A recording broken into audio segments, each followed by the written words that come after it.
નમો ભગવતે વાસુદેવાય.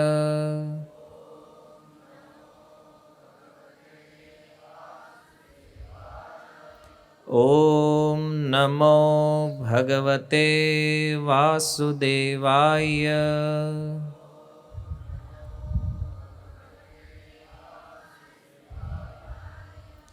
ઓમ નમો ભગવતે વાસુદેવાય.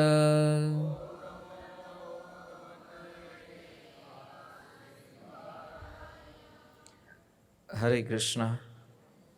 શ્રીમદ ભગવદ્ ગીતા અધ્યાય 1 શ્લોક ક્રમાંક 13. તત શંખાશ્ચ ભૈર્યશ્ચ પણવાનક ગોમુખા સહસૈવાભ્યયંતઃ સ શબ્દઃ તુમુલો અભવત. તતઃ શંખાશ્ચ ભૈર્યશ્ચ પણવાનક ગોમુખાઃ સહસૈવાભ્યયન્ત્ય સ શબ્દઃ તુમુલઃ અભવત. તતઃ શંખાશ્ચ ભૈર્યશ્ચ પણવાનક ગોમુખાઃ સહસૈવાભ્યનંતઃ સ શબ્દઃ તુમુલો અભવત. તતઃ ત્યાર પછી શંખાઃ શંખ ચ પણ ભૈર્યઃ મોટા ઢોલ નગારા ચ અને પણવ આનક ઢોલ તથા મૃદંગ ગોમુખાઃ શૃંગ સહસા અચાનક એવ નક્કી અભ્યંત્ય એક સાથે જ વગાડવામાં આવ્યા. સહ તે શબ્દ સંયુક્ત ઘોષ તુમુલઃ ઘોંઘાટ ભર્યો અભવત થયો. અનુવાદ: ત્યાર પછી શંખ નગારા તુરાઈ અને રણશિંગા સહસા એક સાથે વાગવા લાગ્યા, જેનો સંયુક્ત વાદ્ય ઘોષ બહુ ઘોંઘાટ ભર્યો હતો. શીલ પ્રભુપાદ કી. તો જો શ્રીમદ ભગવદ્ ગીતા જે પ્રતિ ગુરુવાર આપણે ચર્ચા કરી રહ્યા છીએ, હમણાં તમે સુંદર અલગ અલગ કથાઓનું શ્રવણ કરીને અહીંયા પાછા ઉપસ્થિત થયા છો. તો આપણે પાછા આપણી જે મૂળ ધારા છે એમાં આવી જાય. તો 12 નંબર શ્લોકની અંદર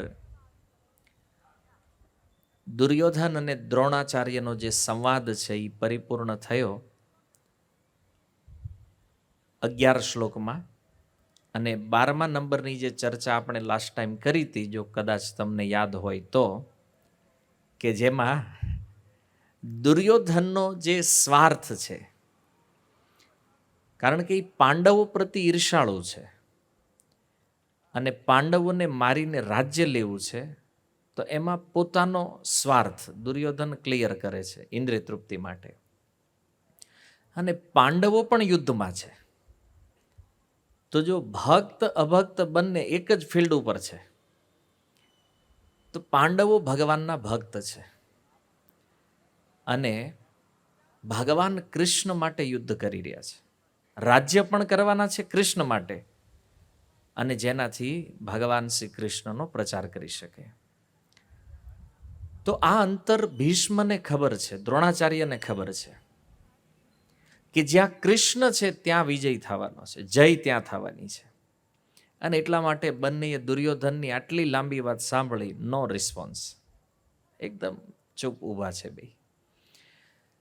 કારણ ખાલી ચૂપ ઊભા છે એવું નથી, યુધિષ્ઠિર મહારાજને પોતાના મૃત્યુના રહસ્યો પણ બતાવ્યા બંને. તો આનાથી એક વાત તો ક્લિયર થઈ છે કે ભીષ્મ અને દ્રોણ દુર્યોધનની વાતથી પ્રસન્ન નથી, અને એને એવું લાગતું નથી કે આમાં કંઈક બોલવા જેવું છે, ચૂપ છે બે, મૌન. તો આ રીતે ક્યાં મૌન રહેવું જોઈએ, ક્યાં બોલવું જોઈએ, આ બધું થોડું આપણે ઉદાહરણો થોડા જોયા. અને આગળ ઉપર પિતામહ ભીષ્મને થયું કે આટલું બધું બોલ્યો છે તો આનું કાંઈક તો મારે આને રિસ્પોન્સ કરવો છે, પણ બોલીને નથી કરવો. એટલે ભીષ્મએ દુર્યોધનને પ્રસન્ન કરવા માટે અને પાંડવોના વિજયનો સંકેત આપવા માટે શંખનાદ કરી દીધો 12 નંબર શ્લોકમાં. અને હવે દુર્યોધન આને હું સમજે છે એ તો એને ખબર, પણ એ ખુશ થઈ ગયો શંખનાદ થયો એટલે. અને આ દુર્યોધનની અંતિમ ચર્ચા છે. હવે દુર્યોધન આગળ ક્યાંય આવવાનો નથી આખી ગીતામાં. તો અહીં સુધી એનું કામ પતી ગયું બધું. તો એના રજોગુણી સ્વભાવને પ્રસ્તુત કરી અને કુરુવૃદ્ધ પિતામહ દ્વારા સંજય ધૃતરાષ્ટ્રને સમજાવવા માગે છે કે જો ભીષ્મને મૃત્યુનો ભય નથી અને આ બંનેને કંઈક પ્રાપ્ત કરવાનું હતું ભીષ્મથી, તો દુર્યોધને ક્ષણિક હર્ષ પ્રાપ્ત કર્યો છે. શેના માટે? કે ભાઈ ભીષ્મ જો મને હેલ્પ કરી દે, મને સહાયતા કરી દે તો મારો યુદ્ધમાં વિજય થઈ જાય. અને યુધિષ્ઠિર મહારાજે એના અંતિમ સમય સુધી, ભીષ્મએ જ્યાં સુધી દેહ ત્યાગ ન કર્યો ત્યાં સુધી એમના મુખેથી કથા સાંભળી, કૃષ્ણ કથા સાંભળી. તો જો દુર્યોધનને પિતામહ ભીષ્મની એ કૃપા નથી મળી જે કૃપા યુધિષ્ઠિર મહારાજને પ્રાપ્ત થઈ છે.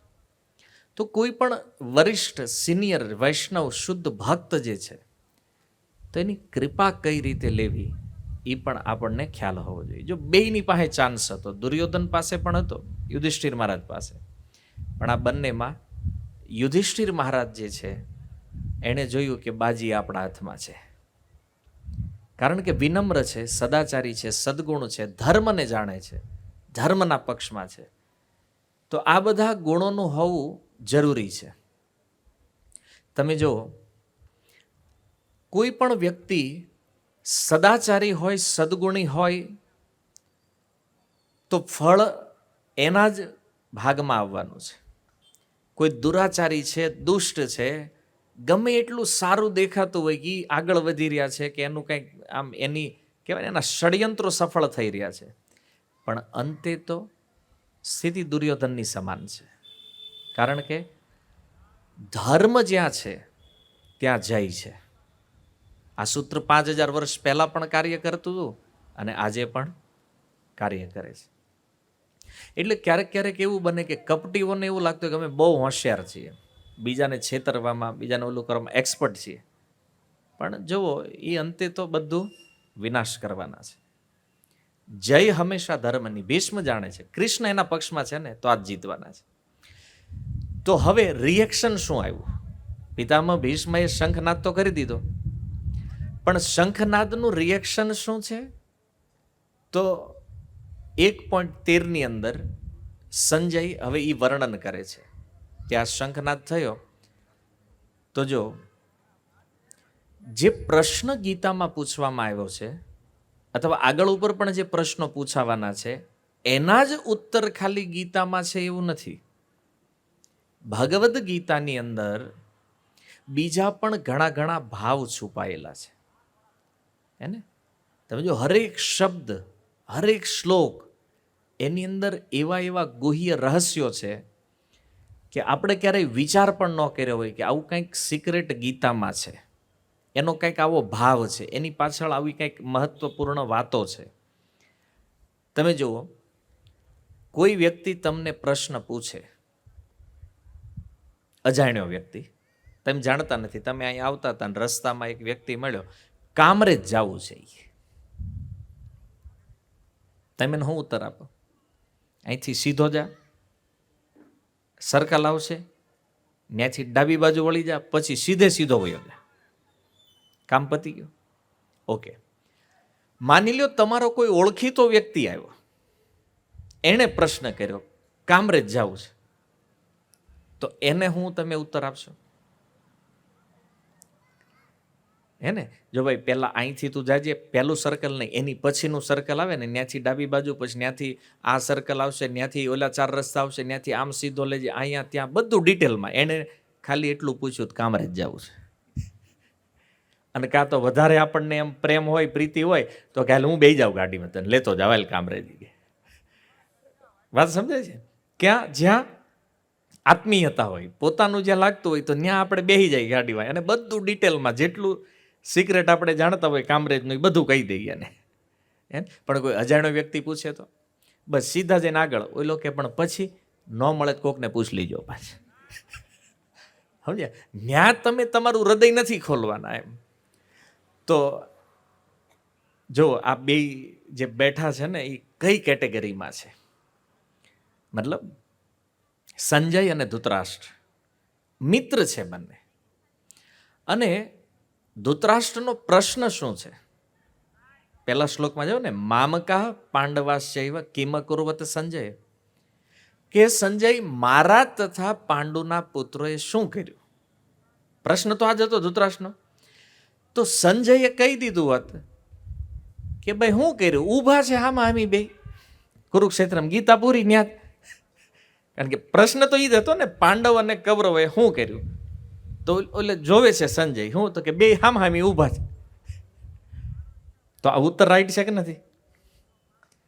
પણ બંનેનો સંબંધ છે, મિત્રતા પણ છે, અને સાથે સાથે બંને ઉત્સુકતાવશ, કારણ કે સંજયના હૃદયમાં પણ કંઈક બોલવાની ઈચ્છા, કંઈક ભાવ છે, પણ એ મોકો ગોતે છે ધૃતરાષ્ટ્રની આગળ પ્રેઝન્ટ કેવી રીતે કરવું.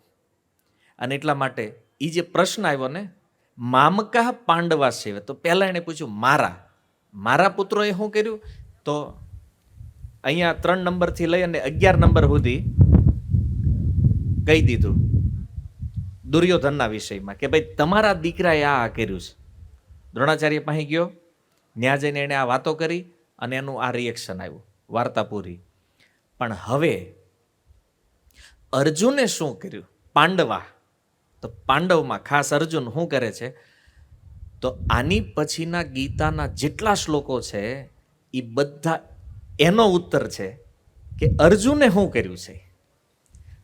હવે તમને સમજાય સંજયનો ભાવ શું હતો, કોના વિષયમાં બોલવું છે એને કૃષ્ણ અને અર્જુનના વિષયમાં બોલવું છે. તો ઓલાનું થોડાક શ્લોકમાં પતી ગયું 3 થી 11માં, કે તમારા દીકરાએ આ કર્યું છે. હવે સાંભળો પાંડવોએ શું કર્યું છે. તો હૃદયની ભાવના ખોલવાની છે, અને પછી ચાલુ કરી આખી ગીતા ઠેઠ સુધી. અર્જુને શું કર્યું, આ એનો ઉત્તર જ છે ગીતા એ પ્રશ્નનો.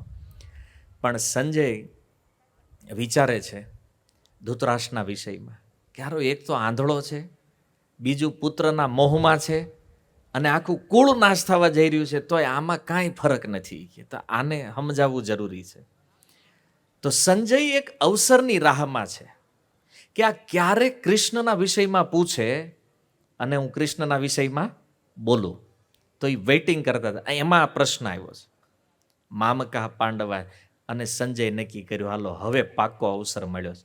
પહેલાં દુર્યોધનનું કહી દઉં, કેમ આંધળો ખુશ થઈ જાય ને થોડુંક, કે એને તો સાંભળશે આગળ, ન કરી કે પહેલેથી મૂડલેસ કરી નાખી તો લોચો થઈ જાય. કે આને થોડોક પ્રસન્ન કરું, તો દુર્યોધનની ચર્ચા કરી. તો જે ડાઉટ હતો ધૃતરાષ્ટ્રને કે એણે જઈને સમાધાન નથી કરી લીધું ને, તો એ ડાઉટ ક્લિયર કરી નાખ્યો. તમારા દીકરા એમ માને એવા નથી, એટલે એ ચિંતા રહેવા જોઈએ. હું કર્યું એ તમને ડિટેલથી કહું છું આખું. અને એટલા માટે જુઓ, ગીતાના એક એક શબ્દોમાં રહસ્ય છે, ઇતિહાસ છે, અને ભાવનાઓ છે. તો ધ્યાનપૂર્વક તમે આ વાંચશો, જેમ જેમ અભ્યાસ વધશે તો આ તમને સમજાશે. તો સંજયની શુદ્ધ ભાવનાઓ છે આ શ્લોકોની અંદર. આમાં 12 નંબર શ્લોક જે ગયો પાછળ, તો એમાં શું ભાવના છે કે બંને મૌન છે. કોણ? પિતામહ ભીષ્મ અને દ્રોણાચાર્ય બેય મૌન છે. દુર્યોધનને પ્રસન્ન કરવા માટે શંખનાદ કર્યો છે અને પિતામહ ભીષ્મની મહાનતા બતાવવા માટે કુરુવૃદ્ધ શબ્દ સંબોધન પણ કર્યું. તો જો સંબોધનની પાછળ પણ એ વક્તાઓનો કંઈક ભાવ છે. હવે આ દુર્યોધને માત્ર શંખ સાંભળ્યો, શંખ સાંભળ્યો એટલે એને થયું દાદા આપણી બાજુ લડવાના છે પાક્કું, અને પૂરા જોશથી લડવાના છે. એ થઈ ગયો ખુશ થોડી વાર માટે, એને કાંઈ બહુ લોંગ ટાઈમ માટે આ ખુશી રહેવાની નથી. અને યુધિષ્ઠિર મહારાજ જે છે એણે જ્ઞાન પ્રાપ્ત કર્યું છે. તો જો યુધિષ્ઠિર મહારાજે જ્ઞાન લીધું છે એટલા માટે એણે બહુ મોટો લાભ પ્રાપ્ત કર્યો છે. તો જો આ બધા રહસ્યો છે ને આ શ્લોકોમાંથી આપણને મળે છે. હવે મુખ્ય પ્રશ્ન એ છે કે આલો શંખનાદ થઈ ગયો, શંખનાદ થયા પછી શું થયું? તો અલગ અલગ વાદ્યોના જે નામ છે અહીંયા, કે જેવો શંખનાદ ભીષ્મએ કર્યો તો આ બધા વાદ્યો વાગ્યા, મતલબ જે લોકોના હાથમાં હતા એણે વગાડ્યા. જો એવા એવા વાદ્યોના નામ છે આજ લોકો જાણતા નથી, હે ને?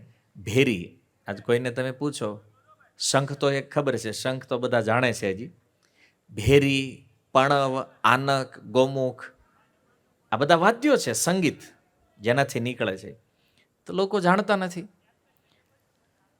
તો જો વૈદિક યુગમાં અલગ અલગ પ્રસંગ માટે અલગ અલગ વાદ્ય હતા.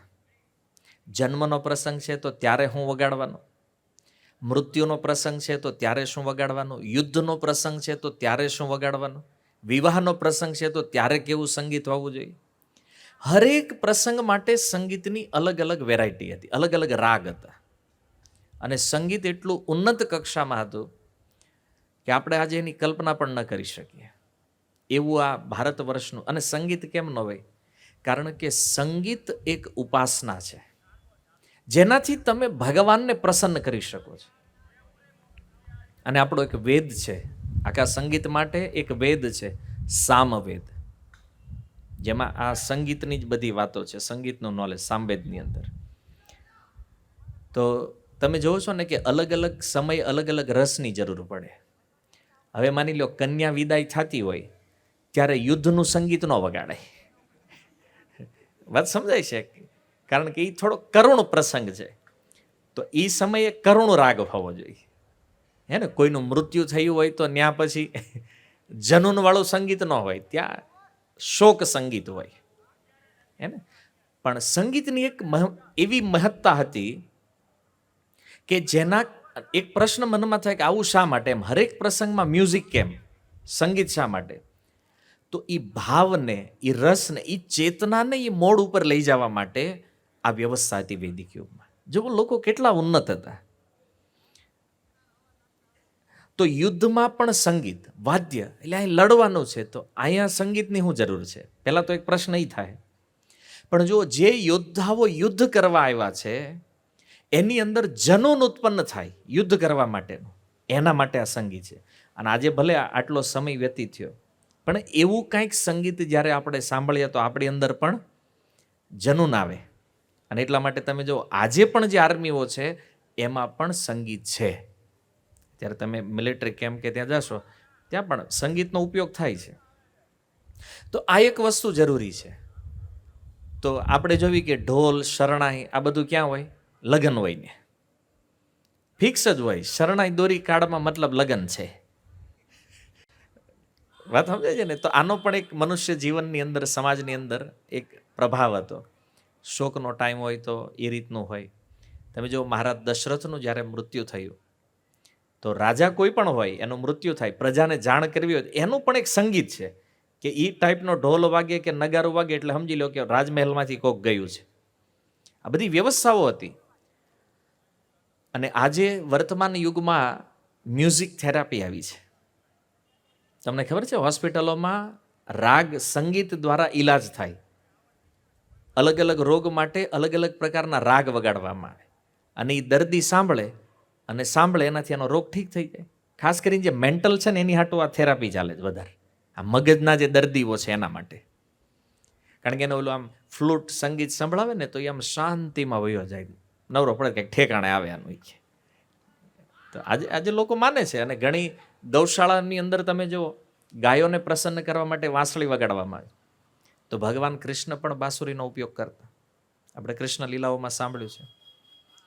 તો સંગીતની પણ એક થેરાપી છે. અને સાયન્સ પણ માનતું થયું છે આને, કે સંગીત દ્વારા આપણે કોઈ રોગને ઠીક કરી શકીએ, જેને મ્યુઝિક થેરાપી કહેવામાં આવે છે. અલગ અલગ રાગોની છે. તો મૂળમાં સંગીતના પ્રારંભમાં 7 સૂર છે. સારે ગામા પધની સા, આ બધા જે સૂર 7 જે મૂળ છે, આ 7 સૂર ભગવાનથી પ્રગટ થયા છે. કારણ કે સામવેદ, વેદ ભગવાનથી આવ્યા છે. તો એમાં જે સૂરનું જ્ઞાન છે, આમ તો આપણે 7 સૂર જાણીએ છીએ, પણ વાસ્તવમાં વેદોની અંદર બહુ વિસ્તૃત અને સૂક્ષ્મતાથી આ સંગીતનું જ્ઞાન આપવામાં આવ્યું છે. પણ મૂળ વાત એ છે કે આ બધું પ્રારંભ ક્યાંથી થયું છે, પ્રગટ ક્યાંથી થયું છે? ભગવાનથી. તો આજે લોકો શું કરે, જો ભગવાને સંગીતને એટલા માટે પ્રગટ કર્યું છે કે એના દ્વારા સાધના થઈ શકે, સંગીત દ્વારા ભગવાનની ઉપાસના થઈ શકે, ભગવાનને પ્રસન્ન કરવા માટે. અને લોકો આનો દુરુપયોગ કરી રહ્યા છે. સંગીત તો આજ મળ્યું છે, અને આનો દુરુપયોગ જે વિનાશનું કારણ બની રહ્યું છે. આજકાલનું સંગીત જોવો છો ને તમે, પ્યોર તમોગુણી. કારણ કે સંગીતના પણ ગુણ છે, સાત્વિક, રાજસિક, તામસિક. તો આજ તામસિક જ પ્રિય છે. કેમ? કારણ કે સ્વભાવ જ તમોગુણમાં છે, રજોગુણમાં છે. તો સંગીત પણ એવું જ ગમે. જો આજે કોઈને તમે કહો ક્લાસિકલ કોણ સાંભળે છે, ઘણાને ખબર નહીં ક્લાસિકલ કોને કહેવાય. એ આવતું હશે કંઈક, હે નથી. તો આ એક અલગ મેટર છે. પણ જો ક્યારેક ક્યારેક આનાથી વિનાશ પણ થઈ શકે છે. અચ્છા, તમે સરસ્વતી માતાની મૂર્તિ જોઈ છે? સરસ્વતીજી, તમે સ્કૂલોની અંદર જાઓ છો તો મૂર્તિ મૂક્યો, હાથમાં શું છે? વીણા. અચ્છા, નારદજીના હાથમાં શું છે? વીણા. તમે ક્યારેય નોટ કર્યું છે આ લોકો વીણા કેમ રાખે છે? બે વીણા રાખવાનું કારણ શું છે? સરસ્વતીના દર્શન તો કર્યા છે ને, તો વીણા કેમ રાખે છે સરસ્વતી? નથી. જો સરસ્વતીજી કોણ છે?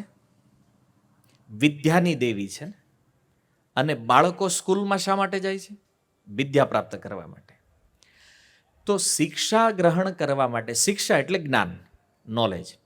શિક્ષાનું અથવા જ્ઞાનનું લક્ષણ કયો ગુણ છે ગીતામાં? ભગવાને કીધું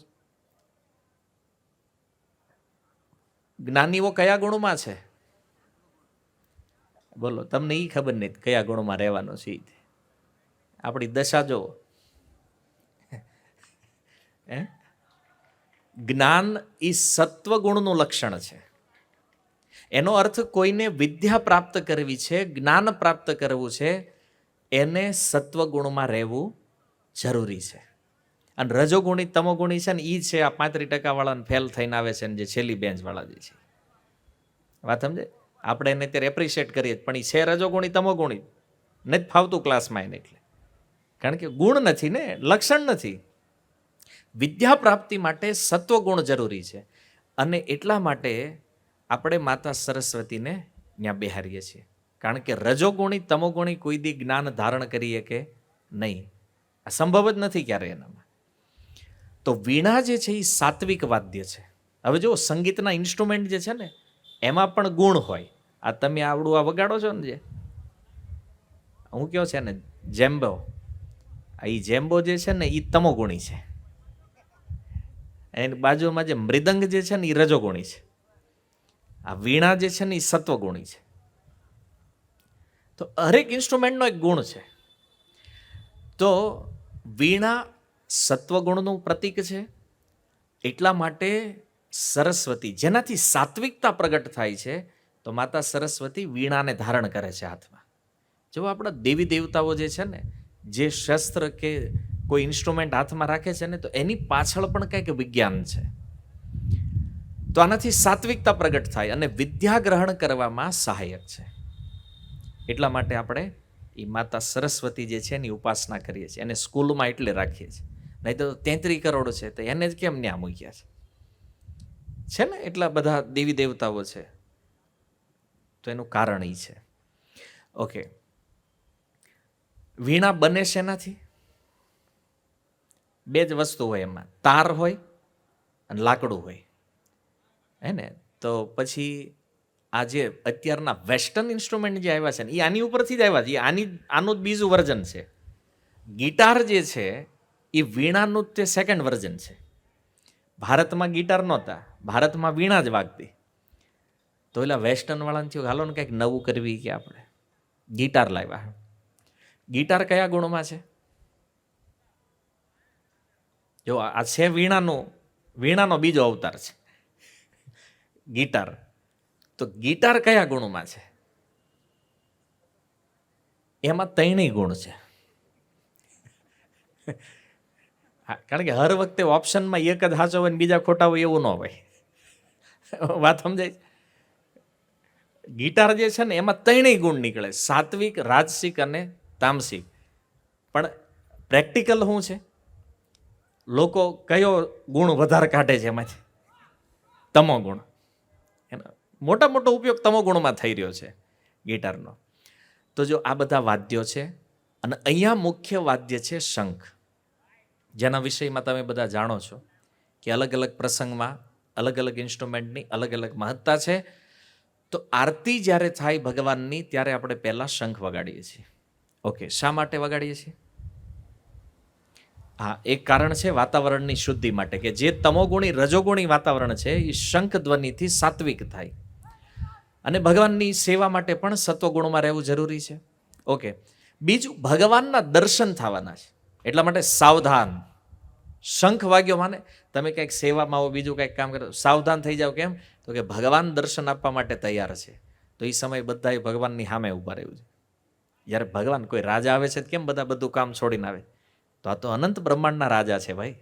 તો એનું દર્શન જ્યારે ખુલે તો શંખ આપણને સૂચના આપે છે આવી જાઓ ભગવાનની સામે. અને આ રીતે આપણે શંખના દ્વારા ભગવાનના દર્શન પ્રાપ્ત કરીએ છીએ. તો અહીંયા સંજય કહે છે શંખની સાથે સાથે ભેરી. ભેરી એટલે નગારા. નગારા જોયા છે ને? રામજી મંદિર ગયા હોય નગારાનો પાક્કો અનુભવ હોય. ગામડે ગયા ને રામજી મંદિરમાં, એની હાટું તો આપણે બાંધતા હતા, વગાડે કોણ હે ને? તો એને કહે છે સંસ્કૃતમાં ભેરી. બીજો પણવ. પણવનો અર્થ છે ઢોલ. ઢોલ પણ તમે જાણો છો. આનક. આનક કે છે મૃદંગ. અને ગોમુખા. ગોમુખાનો અર્થ છે રણસિંગા. રણસિંગા જોયા છે ને ઓલું રામાનંદ સાગરની રામાયણમાં? આમ હોય, આમ આમ આમ આકાર હોય એનો, એટલે આમ વગાડતા હોય, ઉપર ઊભા હોય ગેટ ઉપર બે. હા, ઈ રણસિંગા. તો ઈ જ્યારે વાગે એટલે ખબર પડે કે હવે યુદ્ધની તૈયારી થઈ ગઈ છે, હવે યુદ્ધ થવાની તૈયારી છે. તો આ જે ઇન્સ્ટ્રુમેન્ટ છે અહીંયા જે આપણે આ અત્યારે રજોગુણી ધ્વનિ પેદા કરી રહ્યા છે. રજોગુણી, કારણ કે યુદ્ધ કરવાનું છે ને, તો યુદ્ધ માટે રજોગુણ જરૂરી છે. તો રજોગુણને પૂર્ણ રૂપે શરીરમાં પ્રગટ કરવા માટે આ બધા વાદ્યો છે. યુદ્ધમાં એટલે આ બધા ઇન્સ્ટ્રુમેન્ટ લઈને ગયા છે. એક ટીમ જ હોય વગાડવા વાળી. હજી તો મહાભારતની સેના જે છે ને એના વિષયમાં તમે હરખું જાણતા નથી. સેના મહાભારતની હતી, ઓલાની 11 અક્ષેણી એટલે જેને જ્યાં ઊભું રહેવું ત્યાં ઉપર એમ નથી. એ બધાની ટુકડીઓ હતી અને હરેક ટુકડીમાં એક ઇન્સ્ટ્રુમેન્ટની ટુકડી હતી. આ વગાડવા વાળી આ તે બધી. આ બધું અલગ અલગ આખી ગોઠવણ બહુ સુંદર મહાભારતમાં વર્ણન છે. આ સેનાઓ કઈ રીતે ઊભી છે આખી. તો આ રીતે ભીષ્મ સેનાપતિ છે કૌરવોના. શંખ વગાડ્યો તો વાહે આવડા કે હાલો તૈયારી થઈ ગઈ છે, વગાડો. તો બધા આ રજોગુણ ઉત્પન્ન કરવાવાળા ઇન્સ્ટ્રુમેન્ટ વાગવા માંડ્યા જનૂન ઉત્પન્ન કરવા માટે. અને તમોગુણ ઉત્પન્ન કરવો હોય તો ડમરું શિવજી જે રાખે છે. કારણ કે પ્રલય સમયે તમોગુણને ધારણ કરીને શિવજી નૃત્ય કરે છે, તાંડવ. તો ડમરું જ છે એ પ્રલય માટે. તો એ તમોગુણ વાદ્ય છે. તો જો એનો અર્થ એવો નથી કે ગમે ત્યારે વાગે તમોગુણ જ નીકળે એમાંથી. એ વગાડવાવાળા ઉપર ડિપેન્ડ છે. એ ભગવાનના નામ સંકીર્તનમાં ડમરું વગાડતા હોય તો એ સત્વગુણી છે. ઉપયોગ ક્યાં છે એ મહત્વપૂર્ણ છે. ગિટાર તમે કીર્તનમાં વગાડો સાત્વિક થઈ જાય. વાત સમજાય? ક્યાં ઉપયોગ થઈ રહ્યો છે, કયો રાગ નીકળી રહ્યો છે, એના ઉપર કયો ગુણ પ્રગટ થશે એની આખી પરિસ્થિતિ નિર્ભર કરે છે. અને આ તો થઈ ગયા સાત્વિક, રાજસિક, તામસિક. બધા ઇન્સ્ટ્રુમેન્ટ આપણે જોયા. શંખ સાત્વિક છે, આ બધા રાજસિક છે, ડમરુ તામસિક છે. પણ આપણે જે ભગવાનની ભક્તિ કરીએ છીએ, ભગવાન શ્રી કૃષ્ણ, એના હાથમાં પણ એક ઇન્સ્ટ્રુમેન્ટ છે. જો ઇન્સ્ટ્રુમેન્ટ વગરના લગભગ કોઈ દેવતા છે જ નહીં, કે કોઈ ભગવાનના અવતાર નથી. બધાના પોતપોતાના ઇન્સ્ટ્રુમેન્ટ છે કંઈક. તો બંસી જે છે એ ભગવાન કૃષ્ણનું ઇન્સ્ટ્રુમેન્ટ છે. અને પછી બધાને ગવાય. એ નહીં ગમતું હોય એવું તો નહીં હોય. કેમ? તો જો આ બંસી કયા ગુણમાં છે? સત્વ, રજ, તમ, આ ત્રણેયથી પરે વિશુદ્ધ સત્વમાં સ્થિત છે આ બંસી જે છે. વિશુદ્ધ સત્વમાં એક ચોથો ગુણ છે ઉપરનો, ત્રણેય ગુણથી પરે. અને જ્યારે એ ભગવાન કૃષ્ણ બંસી વાદન કરે છે, એ બંસી બગાડે છે, વાંચો ભાગવતમાં આખા અધ્યાયો છે બંસી વાદન ઉપર. હે ને? આ વેણુ ગીત શું છે? એ કૃષ્ણની બંસીનો અધ્યાય છે આખો, કે આ બંસી ધ્વનિ શું છે. જેવો ગોપીઓને જ્યારે બોલાવે છે એ કૃષ્ણ, તો એના માટે પણ વંશી ધ્વનિ છે. ગાયોને બોલાવી છે તો એના માટે વંશીથી બધું જ કામ લઈ લે ભગવાન. હે, એક અદ્ભુત લીલા છે આ ભગવાનની બંસી.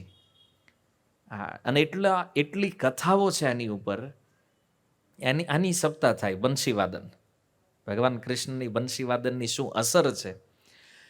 તો એ અધ્યાયોને જ્યારે તમે વાંચશો અથવા એનું શ્રવણ કરશો તો તમને સમજાશે કે જ્યારે જ્યારે ભગવાન કૃષ્ણ બંસી વાદન કરે ત્યારે શું થાય છે. જો રાસલીલામાં શું થયું,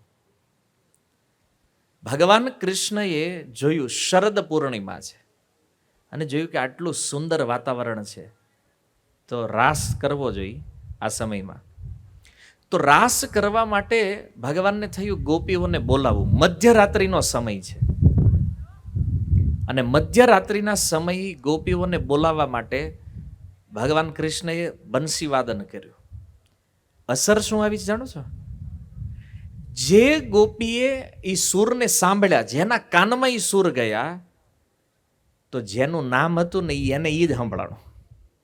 બંસીના સૂરથી ઈ ગોપીનું નામ, માનો કે કોઈનું નામ હતું ચંપકલા, તો એને સાંભળાલું કે ચંપકલા આવી જાવ યમુના તટે. એને જ જો બાંસુરી એક, સૂર એક, કાન જુદા. જેના કાનમાં જાય ને એનું જ ઇન્વિટેશન મળે. ઓલું વોટ્સએપ જેવું લાગે છે. એક મેસેજ કરો, જેને મોકલ્યો એને જ જાય. હે ને? હા, બ્રોડકાસ્ટ નહીં, એ બધા ગ્રુપ આપણે એમાં કંઈક લોચો થઈ જાય ક્યારેક. આને કોઈ જ લોચો નહીં. જે ગોપીને જે ઇન્વિટેશન સાંભળવાનું છે એને એ જ સંભળાય. એ જ ઓડિયો એની પાસે ગયો જેને સાંભળવાનો છે. અહીંયા તમે એક ઓડિયો રેકોર્ડ કરીને બધાને મોકલો, બધાને એક જ હરખો જાય. હે ને? તમે અલગ અલગ ન આપી શકો. પણ કૃષ્ણની બાંસુરીનો એ જાદુ છે કે જે ગોપીના કાનમાં જે સૂર ગયો ને એને એનું જ નામ, એનું જ ઇન્વિટેશન સાંભળાણું. અને એ નીકળી કરે છે. બધી ગોપીઓ આવી જઈને ભગવાન કૃષ્ણ આમે એ હજારો લાખો ગોપીઓના ટોળા ભગવાન કીધું આ હું કામ આવ્યા છે, તમે બોલાવ્યા છે. હે ને? ભગવાન તો ઉપદેશ દેવા માંડ્યા અડધી રાતે, ઘર પરિવાર બધું છોડીને આયા, તમે બોલાવ્યા છે. મેં ક્યારે બોલે? હું તો બંસી વાદન કરું. તો કે હા, એ જ મેસેજ પહોંચ્યો હતો એટલે જ અહીં આવ્યા છે. હે ને? અને પછીથી આખું રાસ પંચાધ્યાયી ને આ બધું જે સુંદર અધ્યાયો છે ભાગવતની અંદર, 5 અધ્યાયોમાં જે રાસલીલાનું વર્ણન છે. તો જો આ ભગવાન શ્રી કૃષ્ણની એ બંસીનો જાદુ છે. અચ્છા, ગોચારણ લીલા તમે વાંચો ભાગવતની અંદર, તો ભગવાન જ્યારે ગિરિરાજજી ઉપર ગાયો ચરાવવા માટે જતા, તો એ સમયે શું કરતા, ગાયો તો ચરવા માટે છૂટી મૂકી દે અને એક વૃક્ષ નીચે બેસી અને ભગવાન કૃષ્ણ જ્યારે બંસી વાદન કરતા. હવે જુઓ, ગિરિરાજજી, યમુનાજી, એ બંસીના સૂર બ્રજમાં ફેલાઈ ગયા છે. પણ સ્થિતિ શું છે? જે ગિરિરાજ, જે કઠોર છે, પથ્થર છે, એ ગિરિરાજજી મીણની જેમ પીગળવા માંડતા, ઓગળી જતા ગિરિરાજજી કૃષ્ણનું બંસી વાદન સાંભળીને. અને એ ગાયો જે ચરી રહી છે ગિરિરાજજી ઉપર, તમે જુઓ, બ્રજમાં આજે જાઓ તમે, આપણે તો ગિરિરાજજી ઉપર જવાની મનાઈ છે, પણ જે લોકો જઈ રહ્યા છે અન્ય સંપ્રદાયના લોકો એ કહે છે હજારો હજારો ચરણ ચિહ્નો છે ગાયના, ગોપ સખાઓના. શું કામ? કે કૃષ્ણનું બંસી વાદન સાંભળી અને પથ્થર એવા પીગળી જતા કે ગાયો ચાલતી ને તો એની છાપ એમાં પડી જતી. ક્યારેક યાત્રાઓમાં જાવી ચરણ પહાડી ઉપર લઈ જાય, ઘણા કે આ કૃષ્ણનું ચરણ, એ કે હારું પથ્થરમાં પગલાં પડે, એ કે કોઈ દી ભાડ્યું છે કે પાણામાં પગલાં હોય. પણ એનું કારણ શું છે કે એ બંસી વાદનના કારણે પ્રકૃતિ એનું સ્વરૂપ ભૂલી જાય. જો જે કઠોર પથ્થર છે એ એવા પીગળી જતા કે એની ઉપર કોઈ ચરણ રાખે ને છાપ પડી જતી ને. તો એ ગોપ સખાઓના ચરણ, એ ગાયોના ચરણ, એ લાકડીઓના ટેકા રાખ્યા હોય એના, કોઈ હાથ દઈને બેઠા હોય એના, આ બધા ચિહ્નો ગિરિરાજજીમાં આજે પણ છે. આ લીલાની સત્યતા સિદ્ધ કરવા માટે એક બે નહીં, હજારો હજારો છે. આ સ્થિતિ હતી.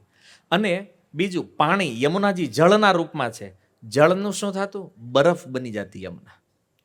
જુઓ, જે જડ છે એ ચેતન અને ચેતન છે એ જડ, આવું પ્રકૃતિનું સ્વરૂપ થઈ જતું જ્યારે કૃષ્ણ બંસી બજાવે છે. તો આ બંસીની અદ્ભુત લીલા છે. યમુનાજી કઠોર બરફની સમાન, આમ પૃથ્વી કેમ હોય એવા થઈ ગયા છે. અને ચૈતન્ય લીલામાં પણ જ્યારે ભગવાન શ્રી કૃષ્ણએ વિચાર કર્યો કે હવે ચૈતન્ય રૂપ પ્રગટ કરવાનું છે, જવાનું છે, તો બધાને બધું સોંપી દીધું, તમારા આ બનવાનું, તમારા. તો ભગવાન વિચાર કરે છે આ બંસીને હું બનાવું, આને કંઈક તો રોલ આપવો પડશે, આને હું બનાવું. તો ભગવાન વિચાર કરે, બંસી સામેથી પૂછ્યું, પ્રભુ બધાને તમે રોલ આપી દીધા છે ચૈતન્ય લીલામાં, મને લઈ જવાની છે કે નહીં? યારે ભગવાન કે ઈ જ વિચાર કરું છું, તને હું બનાવું, ઈ કે આ લીલામાં રોલ કયો આપું તને? તો ભગવાન કૃષ્ણ કહે છે એક કામ કરે, તું છે ને મૃદંગ બની જાય. તો કૃષ્ણ લીલામાં જે બંસી છે ને એ ચૈતન્ય લીલામાં કોણ છે? મૃદંગ છે. તો એક પ્રશ્ન થયો કે મહાપ્રભુએ મૃદંગ કેમ બનાવ્યું આને? જો મેં કીધું ને, સંકીર્તન જે છે ને એ રાસલીલા છે. એ તો આ બધા તત્વ જ્યારે સમજશો તો સમજાશે. એના મૃદંગ જે છે ને એ બંસી છે. તો રાસલીલામાં બંસીનો રોલ છે, ચૈતન્ય લીલામાં મૃદંગનો એ જ રોલ છે. બંસી વાદન જે થઈ રહ્યું છે. તો ભગવાન કૃષ્ણમાં અને ચૈતન્ય દેવમાં ફરક. હવે ચૈતન્ય દેવ કરુણા અવતાર છે. તો જુઓ, ભગવાને પોતાની બાંસુરી ક્યારેય કોઈને આપી? આખું સાંભળ્યું કોઈ દી કથાઓમાં લીલામાં કોઈ દી કોઈને દીધી? એમ ક્યારેય નથી દેતા કોઈને. પણ મહાપ્રભુએ કીધું કાંઈ વાંધો નહીં, લઈ જાઓ તમે. મૃદંગ આપી દીધું ભક્તોને, તમે વગાડો. એ કે હે ને, આ મહાપ્રભુની કરુણા છે. જો, અને કૃષ્ણ દેતા નથી બંસી ક્યારેય, ગમે એવું રાધારાણી માગે તોય નથી દેતા, બીજાની વાત જવા દે. આ બંસી એટલી પ્રિય છે ભગવાનને, નથી આવી. પણ મહાપ્રભુને થયું મેં બહુ વગાડી છે, ભક્તોને વગાડવા દેવી છે. તો મૃદંગના રૂપમાં આપી દીધું, ઉપાડો. એ અને જો આખું વિશ્વ સંકીર્તન કરી રહ્યું છે, આ ચૈતન્ય દેવની કૃપા છે. જે કોઈને મુરલી મળતી નહોતી ટચ કરવા, એ આપી મહાપ્રભુએ. તો એમનામાં આપણે નથી કહેતા નમો મહાવદાન્ય, એ એટલા મોટા દાની છે, આનું પણ દાન કર્યું છે. ગોપીઓ ક્યારેક ક્યારેક ઈર્ષા કરે છે આ બંસીથી, અને એના ગુણગાન કરે છે કે આની જેવું સૌભાગ્ય કોઈનું નથી. કેમ? કૃષ્ણ હારે નારે ગમે ને થાય ને ક્યારેક એવું. એમ એ કે ગોપીઓ કે ક્યારેક અમારે ઘરે જવું પડે, રાધારાણીથી ક્યારેક અલગ થવું પડે, પણ આ હારે નારે હે ને, કૃષ્ણ જાગે ખોવે, બંસી ક્યારેય છોડતા નથી. તો એ કે ધન્ય છે આના માતા પિતાને કે આ બંસીને એણે, આ ખાનદાન જ ધન્ય છે આખું, જેણે આને પેદા કરી છે. હે ને, બંસીનું ભાગ જુઓ તમે. તો એક પ્રશ્ન થાય ને, બંસીના માતા પિતા કોણ છે?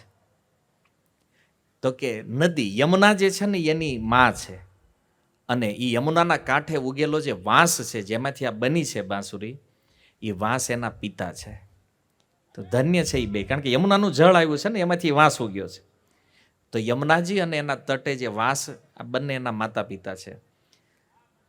આનું સૌભાગ્ય એ છે કે ભગવાન આને ક્યારેય છોડતા નથી.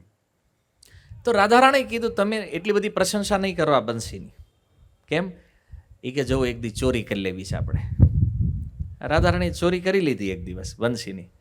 કૃષ્ણ એટલા વિચલિત થઈ ગયા, એટલા વિચલિત થઈ ગયા, આમ આજની ભાષામાં કહ્યું ને, કોઈક માણસ ગાંડો થઈ જાય એમ, એને ખબર પડે કે આપણા હતા એટલા બધા લઈને કોઈક ઉઠી ગયું છે. અને જે દશા થાય આપણી, હે ને, બસ એવી સેમ સ્થિતિ કૃષ્ણની. બંસી નથી તો એટલા વ્યાકુળ. રાધારાણી વિચાર કરે, હું ન હોય તોય આટલી વ્યાકુળતા નથી આને. બંસી નથી તો આટલા વ્યાકુળ થઈ ગયા, આટલા વિચલિત થઈ ગયા. હવે તો ગોપીઓ એને જોઈને ટેન્શનમાં આવી ગઈ. યાનું કરવું હું એ કે આને કંઈક થઈ ન જાય થારું એ કે ફટાફટ કે લાવો આને આપો પાછી કે બંસી, આ નકર તો આ ઉગલી જાય બંસી વગેરે તો. એવું કરતા ભગવાન. અને જો તમે નિધિવનમાં જાઓ છો ત્યાં છે ને બંસી ચોરી કરી છે રાધારાણીએ, શ્રી વિગ્રહ વૃંદાવનમાં છે. તો આ રીતે રાધારાણી ક્યારેક ક્યારેક લઈ લેતા બંસી કૃષ્ણને એક્સપિરિયન્સ કરાવવા માટે. અને કૃષ્ણ આ લીલા દ્વારા દેખાડતા એ ગોપીઓને કે તમે બધું ગમે એ કરો પણ તમારા બધા કરતાં પ્રિય મને જે છે એ કોણ છે? આ બંસી છે. એને છોડતા નહીં ભગવાન ક્યારે. તો જો કંસ ઘણા બધા અસુરોને મોકલે છે બ્રજમાં, અને બધા અસુરોને ભગવાન એક પછી એક મારતા ગયા. તો એકવાર કેશી નામનો દૈત્ય આવ્યો. એણે કંસને કીધું કે આ બધા મર્યા છે ને, એક કામ કરો, મને જ આવવા દો. હવે તો કંસ કે કાંઈ વાંધો નહીં, તું ટ્રાય કરી લે. તો કેશીએ પૂછ્યું કંસને, એ તમારો એ જે શત્રુ છે કૃષ્ણ દેખાય જ કેવો એ કયો? કારણ કે બ્રજમાં તો એટલા બધા ગોપ છે, એટલા બાળકો છે, બધાનો વેશ એક સમાન, ઓળખીશ કેવી રીતે આને? કંઈક એનું આમ સ્પેશિયલ આઈડેન્ટિટી શું છે એની? તો કંસે કીધું, હાથમાં વંશી છે, માથે મોરપીંછ છે, આ જે હોય ને આને ઉપાડવાનો છે. પાક્કું એડ્રેસ, પાક્કું? બોલો કે કન્ફર્મ. કે જા. કે કેશી આવ્યો વૃંદાવનમાં. હવે જો કૃષ્ણ અને બલરામભાઈ વૃંદાવનમાં ગોચારણ કરી રહ્યા છે, અને એ સમયે બલરામજીએ કીધું કૃષ્ણને, એ કે કનૈયા એક કામ કરીને હું, એ કે આ તું રોજ બંસી ને મોર મુકુટ ધારણ કરીને જાશું, એક દી મને ટ્રાય કરવા દે. કે હવે કૃષ્ણ જાણતા કેશી આવવાનો, તો કે હાલો ને બલરામને લાભ આપી. તો આપી બંસી ને મોર મુકુટ, કે સજાવો દાવ. અને એને સજાવ્યો. અને પછી તો બલરામજી પૂછે જ કૃષ્ણ, કેવો લાગુ છું? તો કૃષ્ણ કે આમ જો દાઉજી કાંઈ ઘટે નહીં કે આમાં. એટલું કે એમાં વાંહીથી કોઈ કે એક લાત મારીને બલરામજી 2-4 ગલોટિયા ખાઈ ગયા. બલરામજીને ખબર ન પડી કે હારું અચાનક આવીને આપણી ઉપર કોણે પ્રહાર કર્યો. કે અને આમ તેમ જોયું તો કેશી દૈત્ય, બલરામજીને કાંઈ ખબર જ નથી પડતી કે પણ આવ્યો છે મને શું કામ મારે છે. કે તો ઓલો દૈત્ય જે છે કેશી બોલતો હતો, બંસી મોરપીંછ, બંસી મોરપીંછ. ઓલું યાદ રાખવાનું હતું ને રટણ, આપણને ખબર ને આમ કંઈક લેવા મોકલ્યા હોય દુકાને, યાદ ન આપણે બોલતા બોલતા જતા. આવું કર્યું હશે નાના છો ત્યારે. હા, બધી લીલા આમાં આવવાની છે આપણી. કારણ કે ભગવાનને ભક્ત બે હારે જ હોય, જુદા નથી. તો ઓલો ત્યાંથી બોલતા બોલતા આવ્યો, બંસી મોરપીંછ, બંસી મોરપીંછ. બલરામજી સાંભળી ગયા. બલરામજીને થયું ઠીક, આ મેં લીધું છે એટલે આ તકલીફ છે. તો જઈને આપ્યું, હાલે કનૈયા તારું તું હાચવી. કે તો કૃષ્ણ કેમ હેન્ડલ ન થયું? કે હું એટલે ના પાડતો હતો, ઘણા કે માગે મારી પાસે બંસી મને આપી દો, પણ કે હેન્ડલ થવું જોઈએ ને. કે કારણ કે તમને થોડી ખબર છે કે આ જ આઈડેન્ટિટી છે, આની ઉપર જ આવવાના જ ઓલે અસુર બધા.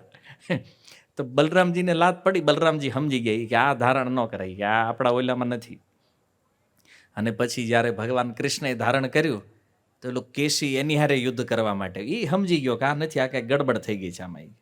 તો કૃષ્ણ સાથે યુદ્ધ કરવા માટે જ્યારે આવે તો એક ભયાનક યુદ્ધ થયું બંનેની વચ્ચે. અને ભગવાને શું કર્યું, એના મોઢામાં હાથ નાખી દીધો, ઘોડાના રૂપમાં હતો. તો કેશીના મુખમાં હાથ નાખ્યો અને પછી મુઠ્ઠી એવી કરી, શ્વાસ જ આવતો જાવતો બંધ થઈ ગયો અંદરથી, ગળું પેક કરી નાખ્યું ભગવાને. અને આ રીતે કેશીનો વધ કર્યો. તો મૂળ વાત હતી આપણે બંસીની, કે બંસીના કારણે ઘણી ઘણી લીલાઓ થઈ છે. તો એ છે વિશુદ્ધ સત્વમાં.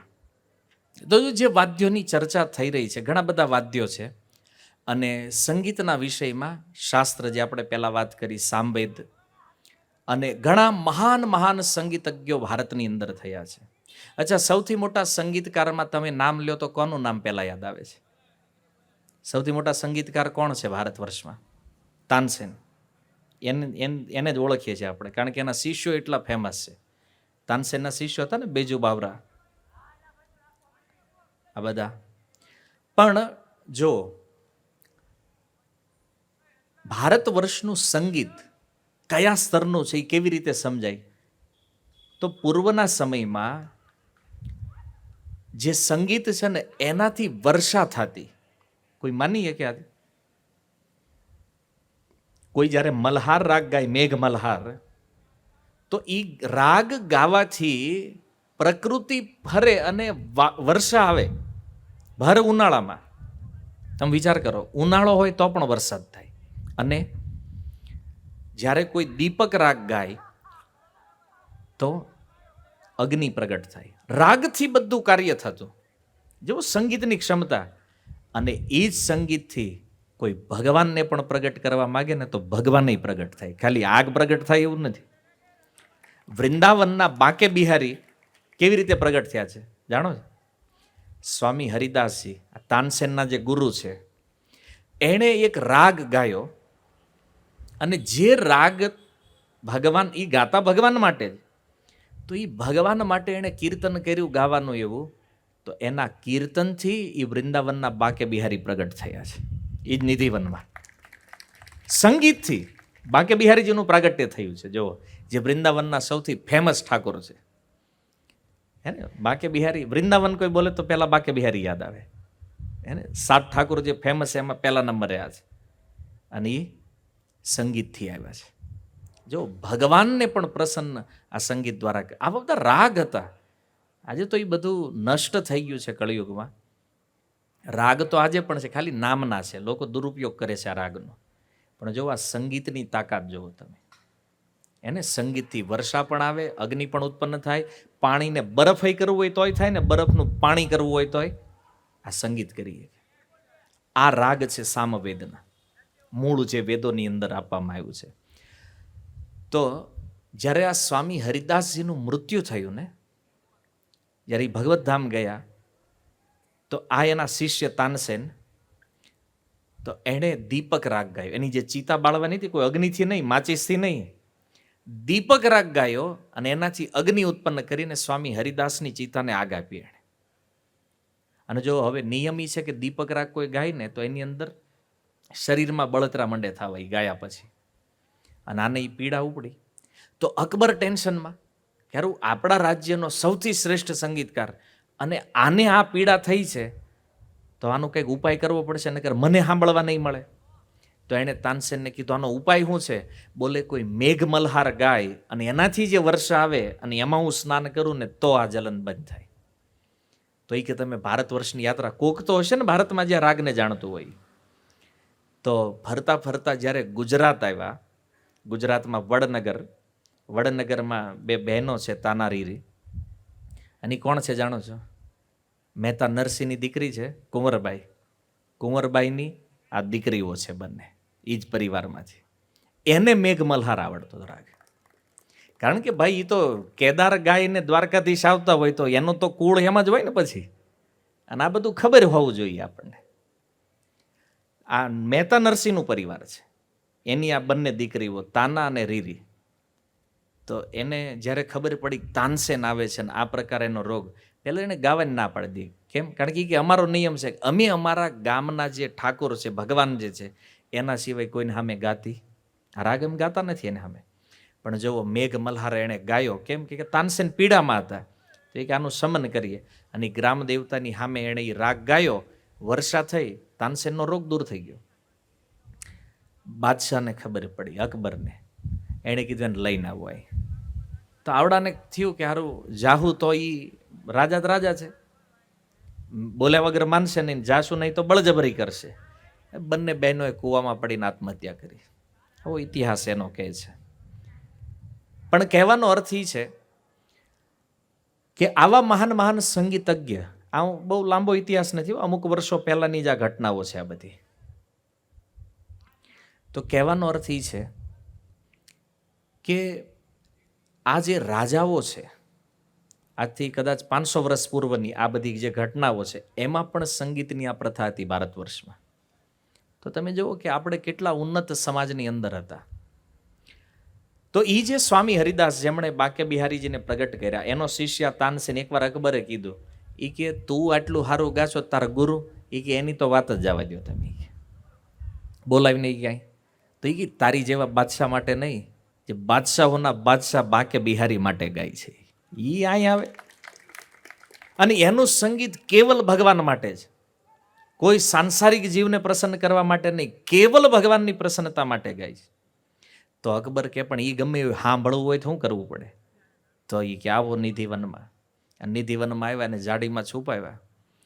અને આ બાજુ એણે એક રાગ ગાયો તાનસેને, ખોટો ગાયો રાગ.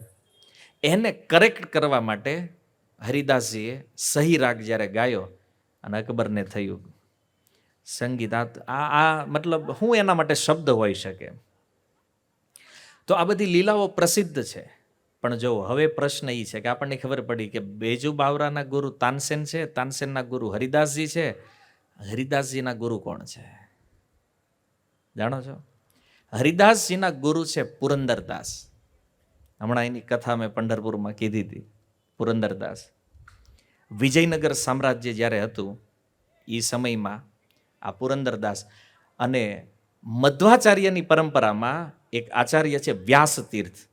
ગીતામાં પ્રભુપાદે જે પરંપરા આપી છે ને એમાં એક નામ છે વ્યાસ તીર્થ. એ વ્યાસ તીર્થના શિષ્ય હતા પુરંદરદાસ. દ્વૈતવાદી, મધ્વ સંપ્રદાયથી. અને આ પુરંદરદાસ જે છે પહેલા બહુ કંજૂસ વ્યાપારી હતા. પૈસા અઢળક, દે નહીં કોઈને એક રૂપિયો દે કંઈ.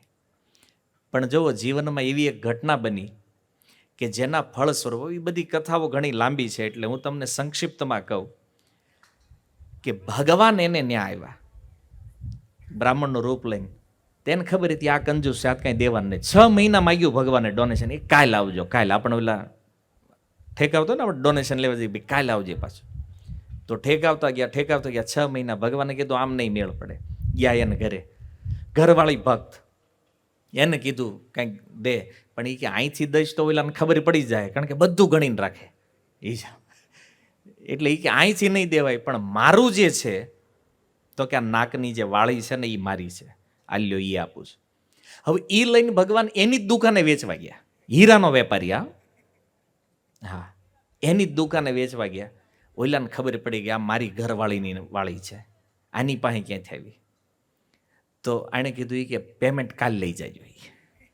ઓલા સેવકની તિજોરી મૂકાને આવ્યો ઘરે. ઘરે આવીને ઘરવાળીને કે ઓલી વાળી લાવી તો નાક નહીં કે ભાઈની પાસે હતી નહીં, કરે હું. તો એણે નક્કી કર્યું એ કે ખોટું પડવું એની કરતાં બેટર તો કે ઝેર પીને મરી જાવ એ વધારે સારું છે.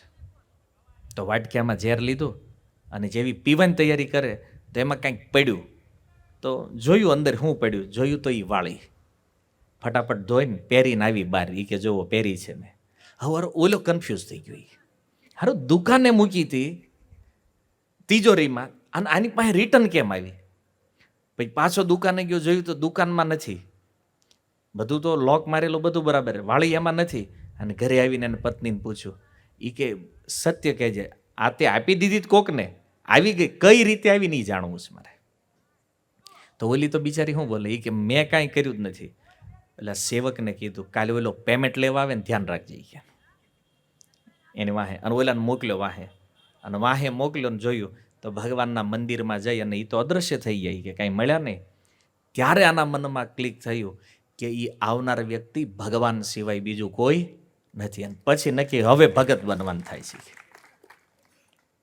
જો સાક્ષાત્કાર. અને જેટલી સંપત્તિ એની હતી ને બધી દાન કરી દીધી એણે.